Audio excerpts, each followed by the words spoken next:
And this, my esteemed students, I announced with a smirk that stretched all four corners of my mouth, is what the humans call their finest achievement in space warfare. The holoscreen behind me displayed a crude Earth vessel, its blocky design an insult to the elegant curves of proper Zaxian engineering. Notice the primitive kinetic weaponry? They still believe throwing metal at high velocity is the peak of combat innovation. My name is Commander Vex'thor of the 7th Zaxian Fleet Academy, and I've spent the last 30 cycles teaching advanced space combat theory to the brightest minds in the Galactic Alliance. Today's lesson? How not to wage war in space, courtesy of our newest associates. The classroom erupted in synchronized laughter, their tertiary eyes blinking in amusement.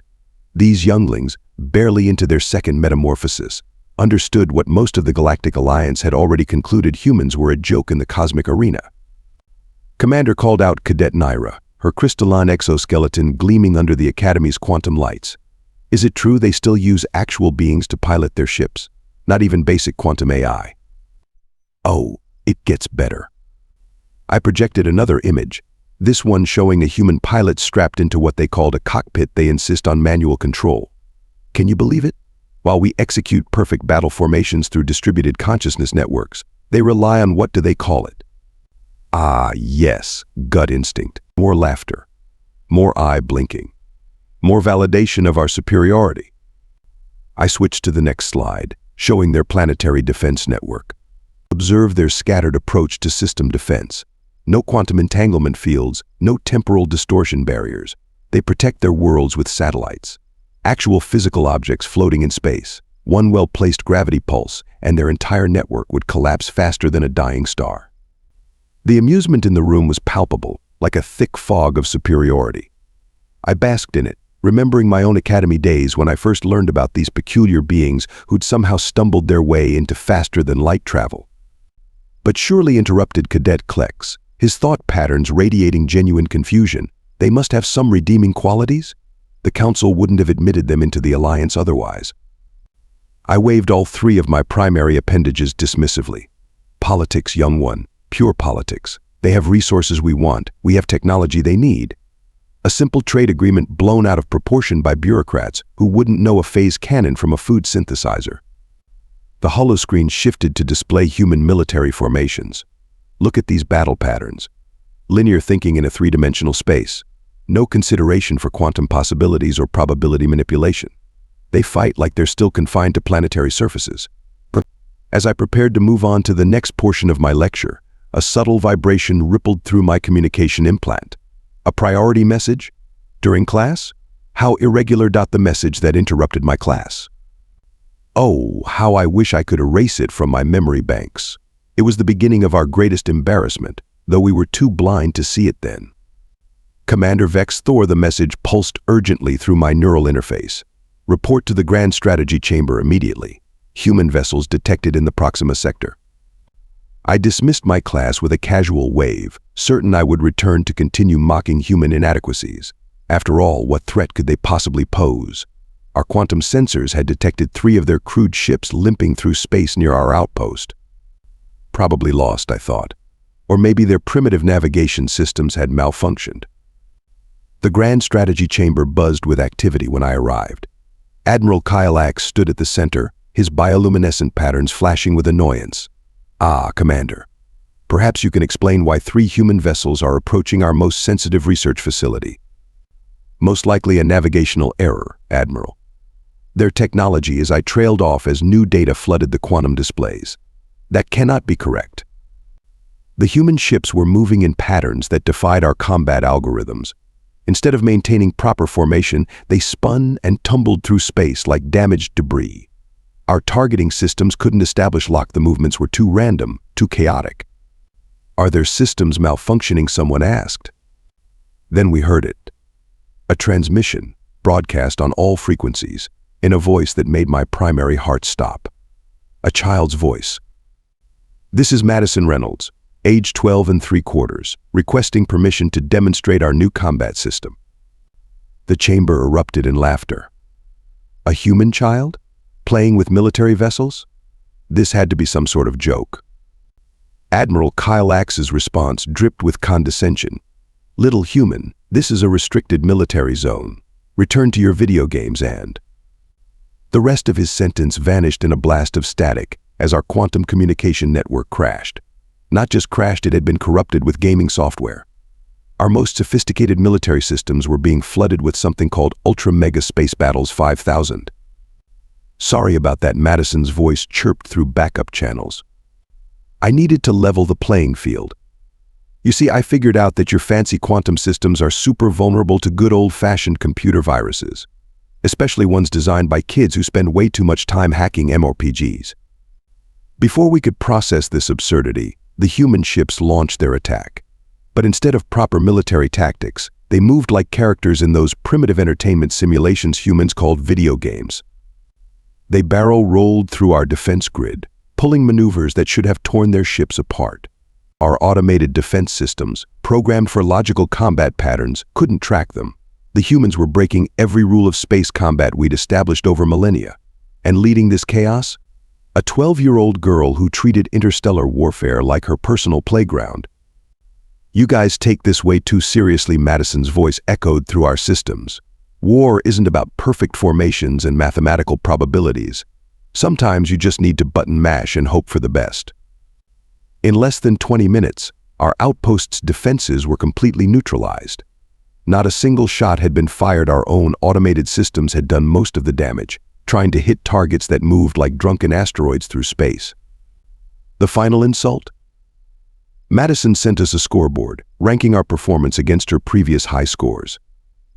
We had been defeated, not by their military, not by their advanced technology, but by a human child who approached space combat with the logic of a game. The Galactic Alliance Council demanded answers. How had a human child breached our defenses? More importantly, why were they letting her explain it to us? Yet there she stood, in the grand hall of the Zaxian Military Academy, practically bouncing with excitement as she prepared her presentation. Okay, so first off, Madison Reynolds announced, her hair tied in what humans call pigtails. Your entire approach to space combat is super boring. No offense. Admiral Kyle Axe's bioluminescent patterns flashed in outrage. Our combat doctrine has been perfected over 12,000 years. Yeah, that's kind of the problem. Madison pulled out what appeared to be a gaming console. You guys got stuck in a rut. Watch this. The holographic display sprang to life, showing a virtual battlefield. But instead of proper military formations, it displayed what looked like pure chaos. Ships spinning, rolling, using debris as cover, even playing what appeared to be a game of tag with enemy vessels. See, I created this training program by combining every space combat video game ever made, Madison explained, her fingers flying over the controls. Then I added physics engines from the latest VR systems, mixed in some MMO raid mechanics, and topped it off with good old-fashioned button-mashing unpredictability. The room fell silent as we watched virtual ships performing maneuvers that violated every principle of proper space combat. They used gravity wells as slingshots, treated asteroid fields like obstacle courses, and somehow turned their own engine exhaust into makeshift weapons. But there's no logic to these movements, I protested, my tertiary eyes twitching in distress. How can you predict battle outcomes without proper quantum probability calculations? Madison rolled her eyes. That's your second problem. You try to calculate everything. Sometimes you gotta just go with the flow. Like this, she demonstrated a maneuver that made several senior officers nauseous. I call this one the super ultra reverse triple coffee spin. Coffee Admiral Kyle Axe questioned. Yeah, 'cause I invented it at 3 a.m. while hopped up on hot chocolate, since Mom says I'm not allowed real coffee yet. The next hour was a crash course in what Madison called gaming the system. She showed us how human teenagers could outmaneuver our best pilots simply by treating warfare like an elaborate video game. Their training programs didn't rely on complex quantum calculations or rigid battle doctrines. Instead, they learned through virtual reality simulations that encourage creativity, split-second decisions, and completely insane tactical choices. The best part, Madison grinned, showing off what I learned was called braces on her teeth. We're using your own technology against you. All those quantum sensors and automated defense systems. They're basically aimbots and wall hacks. Any decent gamer knows how to counter those. The horror slowly dawned on us. Humans weren't advancing their military technology in the traditional sense. Instead, they were turning our own sophisticated systems into tools for their chaotic style of combat. And leading this revolution, Children. Children who approached space warfare with the same enthusiasm they brought to their digital entertainment. Oh, and check this out, Madison activated what she called her streaming setup. Suddenly, we were watching dozens of human children, all playing her combat simulation game, all learning to fight in ways that defied our tactical databases. We've got over 1 million players now, she beamed. Every time they play, the AI learns new techniques. It's like crowdsourcing battle tactics, except everyone thinks they're just playing the hottest new space combat game. Admiral Kyle Axe's patterns had faded to a sickly pale blue. You're saying your entire species is unknowingly training for war through entertainment? Well, duh. Why do you think we made space combat look exactly like our video games? The muscle memory kicks in automatically, Madison demonstrated by closing her eyes and perfectly executing a series of impossible maneuvers. I can do this in my sleep. Literally. I sleepwalk sometimes and Mom says I air pilot through the house. The implications were staggering. While we had spent millennia perfecting the art of proper space combat, humans had turned warfare into a game. Their pilots didn't need years of training in quantum physics or probability mathematics. They just needed good reflexes, creativity, and a willingness to try the stupidest possible solution to any given problem. Want to know the really scary part? Madison asked, her grin turning mischievous. This is just version 1.0. Wait until you see what happens when we add multiplayer raid mechanics and rocket jumping. I didn't know what rocket jumping meant, but judging by the gleam in her eyes, I didn't want to find out. The Galactic Alliance had grossly underestimated humanity's capacity for turning serious matters into entertainment. And now we were paying the price. The Battle of Neptune's rings began like a bad joke. Our fleet, 5,000 ships strong, faced off against a mere 300 human vessels. The battlefield, the sprawling ice rings of their solar system's 8th planet. Victory should have been assured. Should have been. Admiral, my voice wavered as I reported from the tactical station. The humans are. They're splitting into what they call raid groups. Admiral Kyle Axe's bioluminescent patterns flickered with confusion. Raid groups? What nonsense is this? Before I could explain, Madison's voice crackled through our command channel. Hey guys, ready for a boss fight? The human ships had arranged themselves into small squadrons of varying sizes. Some groups of 10, others of 25, each led by what they called a raid leader. The formations made no tactical sense until they started moving. Group A, start the pull, a human commander ordered. Groups B and C, get ready for the ad phase. Healers, stay back and watch your mana. What followed was pure chaos. The human squadrons moved like swarms of angry insects, each with distinct roles that seemed to follow some incomprehensible gaming logic. Their smaller ships, which they called DPS, darted through our formations with suicidal speed. Larger vessels, designated as tanks, absorbed our fire while drawing our ships into deadly traps. Warning, our tactical AI blared. Unknown energy signatures detected. Those would be the healers' human ships equipped with experimental technology that could actually repair battle damage in real time. They called it health regen and shield buffs. We called it impossible. Admiral, I watched in horror as our neat battle lines dissolved into disarray. They're using Neptune's rings as cover. Our targeting systems can't distinguish between ice fragments and their ships. Of course not, Madison's voice chimed in. That's called using environmental mechanics. Basic game design. Our fleet's traditional approach was falling apart. The humans weren't just fighting, they were playing. Their ships performed maneuvers with names that made me question their sanity: the Leroy Jenkins Special Kite and Spike 360 no-scope drive-by. Time for Phase 2, Madison announced cheerfully, initiating what I call the pizza roll maneuver. I watched in disbelief as human ships began using our own fleet as cover, weaving between our vessels with precision that shouldn't have been possible. Our automated targeting systems, confused by their proximity, started registering friendly fire incidents. Turn off the automation, Admiral Kyle Axe commanded. Switch to manual control. That was exactly what they wanted. The moment we disabled our automated systems, the humans launched what they called their ultimate combo, ships moving in synchronized patterns, like some demented dance routine. They had practiced this, I realized. Practiced it in games until it became muscle memory. Keep them grouped up, a human commander called out. Setting up for the AOE. AOEA, I would later learn, stood for area of effect in this case. It meant dozens of human ships releasing clouds of metallic particles into space, transforming Neptune's rings into a giant electromagnetic disruption field. Our quantum communications went dark. Boom, Madison's voice somehow still came through. That's what we call a crowd control combo. Now for the fun part. The fun part involved human ships using the planet's magnetic field to slingshot themselves at impossible speeds. They called it sequence breaking, and speed running strats we called it a nightmare. Our formations broke. Disciplined battle groups devolved into individual ships trying to survive. What humans called bullet hell patterns, the ice rings, became a graveyard of disabled vessels, our own technology turned against us by children who treated warfare like a game. Admiral, I reported, my patterns pulsing with distress. We're losing ships to something they call spawn camping.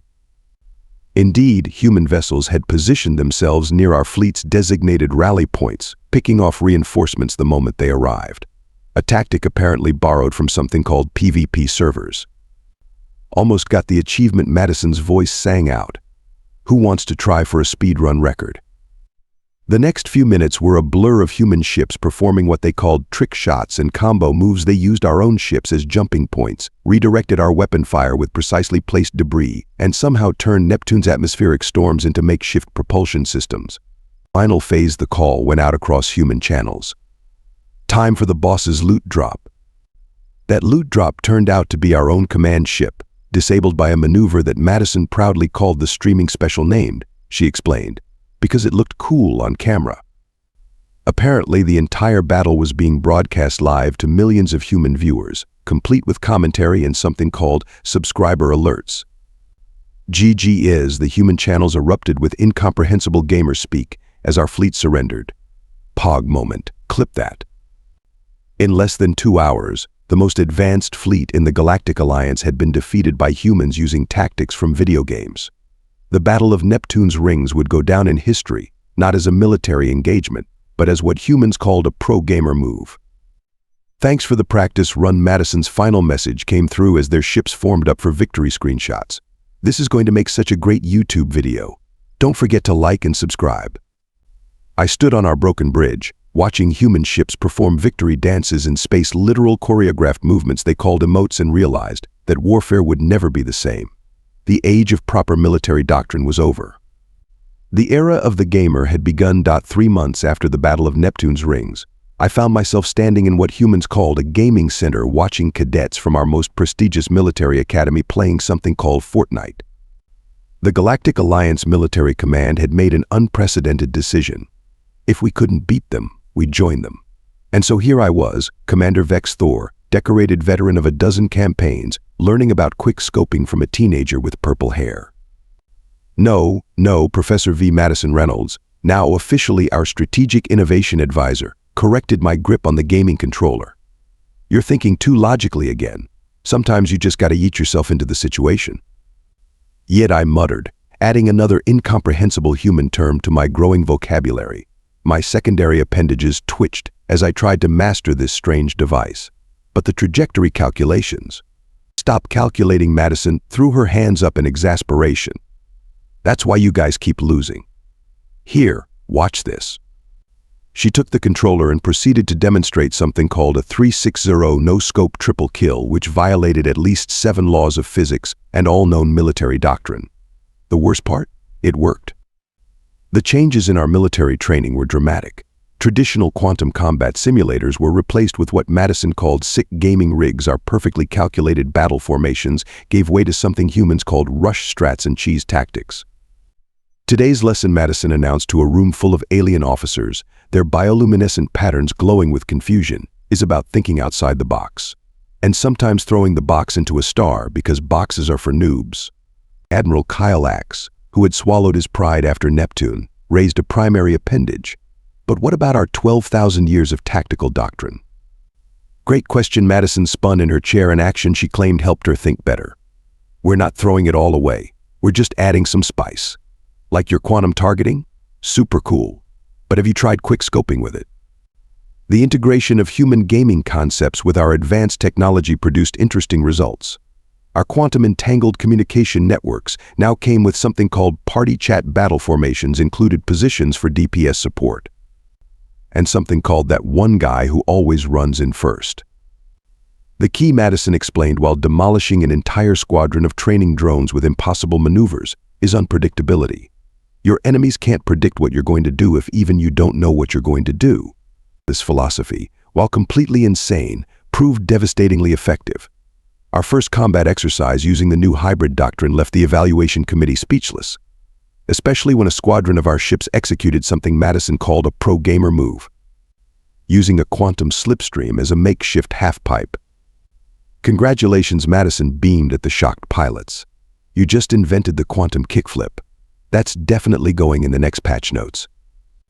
The most surprising change came in our recruitment practices. Suddenly, we found ourselves scouting gaming tournaments alongside traditional military academies. Our psychological evaluations now included questions like, how do you feel about spawn camping? And rate your rage quit tendency on a scale of 1 to 10. Remember, Madison addressed a class of new recruits. The enemy's quantum probability computer can't predict your moves if you're running on pure caffeine and questionable decisions. Even our ship designs underwent radical transformations. Traditional sleek, efficient vessels were modified with what humans called cosmetic upgrades and sick paint jobs. Madison insisted that looking cool improved performance by at least 60%. When we pointed out this made no scientific sense, she just replied, "That's what makes it work." But where's the logic, I asked her one day, watching our newest pilots perform maneuvers that made my tertiary eyes water. Madison looked up from her gaming console, her braces glinting in the starlight. "Professor V, you guys spent 12,000 years learning to fight wars. We spent that time learning to have fun. And you know what we discovered? Having fun makes you really, really good at breaking things." She wasn't wrong. Our combat effectiveness had increased by 300% since implementing what Madison called Gamer Strats 101. Even our most traditional commanders had to admit that adding a 360 spin to a quantum jump somehow made it harder to track. The best part, Madison grinned as she watched a formation of ships practice something called no-clip jumping. Everyone thought humans would have to adapt to space combat. Instead, we made space combat adapt to us. And so, the greatest military force in the galaxy learned to embrace chaos. Our tactical meetings now included terms like spawning and camping. Our battle cries changed from noble declarations to something called trash talk. And our after-action reports had to include a section for highlight real moments. The universe, it seemed, wasn't ready for the combination of quantum physics and quick-time events. But as I watched our forces master this new form of combat, I realized something profound. The humans hadn't just changed how we fought, they'd changed how we thought. And somehow, that made us better. A year after the Battle of Neptune's rings, our newly reformed fleet faced its greatest challenge. The drachnid swarm, a species that had never signed the Galactic Alliance treaties, launched a massive invasion of Alliance space. They believed our recent changes had weakened us. They were about to learn just how wrong they were. "Welcome to the final boss battle," Madison's voice rang through our quantum-enhanced party chat. Now 13, she had added gold stars to her braces and insisted they improved her strategic thinking by 40%. Everyone remember their raid positions. Our combined human-alien fleet hung in space near the Arcturus sector. Behind us, 3 dozen worlds waited to see if our new doctrine would prove itself against a genuine threat. The drachnid fleet approached in perfect, predictable formation, just the way we liked them. "Remember your training?" I called out to my squadron. "Just like in practice, but this time with better graphics." The drachnid commander's transmission dripped with contempt. "Your fleet appears to be malfunctioning. Your formations are chaotic." "Oh man," Madison giggled. "They're gonna rage quit so hard." Execute Operation Pizza Roll Supreme. What followed would be recorded in military history as the most epic gamer moment in space combat. Our fleet, trained in both quantum mechanics and spawn camping, unleashed what Madison called a combo move for the highlight reel. Quantum-enhanced fighters performed perfect rocket jumps off capital ships. Battlecruisers used gravity wells for trick shots that curved around planets. Support vessels deployed shield buffs and health regen while spamming GGEs in all communication channels. "They're splitting their fleet," a sensor operator reported. "They're trying to flank us." "Classic noob move," Madison responded. "Time for the surprise mechanic." Deploy the Twitch Chat Special. The Twitch Chat Special involved 300 ships simultaneously executing a maneuver that violated 17 laws of physics. The drachnid targeting computers crashed, trying to calculate the impossibility of what they were seeing. Their shields are down, Captain Rivera announced. Deploying the POG maneuver. The POG maneuver, I had learned, stood for pretty obviously graded involved using our quantum slipstream drives to create what looked like a giant smiling face in space, complete with winking eye. The fact that this formation also created a devastating electromagnetic pulse was, according to Madison, just good game design. Quantum dab on their battleship, Madison commanded, her voice filled with glee. No-scope them back to their spawn point. The drachnid fleet, faced with tactics their strategic AI couldn't comprehend, began to retreat. But retreating from gamers, as we had learned, was like running from a spawn camper. You were just doing exactly what they wanted. You guys forgot the most important rule of gaming, Madison broadcast on all frequencies. Never rage quit before the end credits. Our fleet split into what humans called speed-running groups, each competing to disable as many enemy ships as possible. The scoring system, displayed on everyone's heads-up display, awarded extra points for style and deducted them for being too sweaty. The drachnid commander made one final transmission. This isn't how war is supposed to be fought. War, Madison replied. This isn't war. This is just a really expensive esports tournament. In less than 40 minutes, the largest drachnid fleet ever assembled had been reduced to floating space debris and rage quit messages. Our casualties? Minimal. Our style points? Maximum. The victory celebration that followed defied description. Alien officers performed human victory dances while their ships drew memes in space using quantum exhaust trails. The Galactic Alliance Council, watching via livestream, had to admit that maybe, just maybe, the humans had been right all along. Madison, now officially promoted to Grand Strategic Memlord, a title she insisted on, addressed the combined fleet. See? This is what happens when you stop taking everything so seriously. Now, who wants to try for a speed run record on the victory lap? Looking back now, as I record this for the Academy's archives, I can't help but laugh at how wrong we were. We thought humans were primitive because they approached space combat like a game. In reality, they were advanced because of it. They taught us that victory doesn't belong to the most disciplined or the most technologically advanced. It belongs to those who can adapt, improvise, and most importantly, have fun while doing it. Hey, Professor V. Madison pokes her head into my office as I finish this recording. She's 14 now, and somehow convinced the council to approve neon pink quantum drives because they look cooler in screenshots. Are you still working on that boring history stuff? Come on, we're about to test the new build. I added microtransactions to the quantum torpedoes. And so I go, this decorated commander of the Galactic Alliance, to play video games with my students. Because that's how we fight wars now. That's how we train our pilots. That's how a species we once mocked as primitive completely revolutionized space combat. They laughed at our beginnings until a human child rewrote the rules. And you know what? The new rules are much more fun. Now, if you'll excuse me, I need to practice my quick scoping. I hear the next patch is going to be lit.